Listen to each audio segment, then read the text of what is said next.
Samantala, matapos ang ilang buwang pananatili sa evacuation centers, bunsod ng aktibidad ng Bulkang Mayon, nakabalik na sa kani-kanilang tahanan ang nasa 921 na pamilya o katumbasang 3,240 na individual sa Kamalig, Albaya.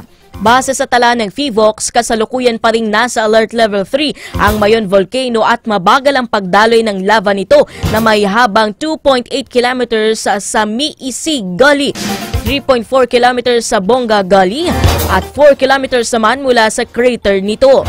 Dagdag pa ng ahensya, nakapagtala ang naturang bulkan ng 5 volcanic earthquakes, 167 rockfall events at 2 pyroclastics density current events.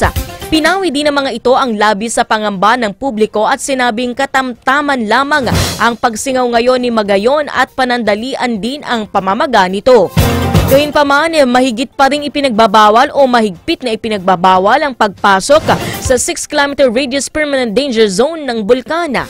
Paglipad ang anumang sasakyang panghimpapawid sa banta ng mapanganib na aktibidad nito, gaya ng pagguho ng bato, katamtamang pagputok at pag-agos ng lahar kung may matinding pag-ulan.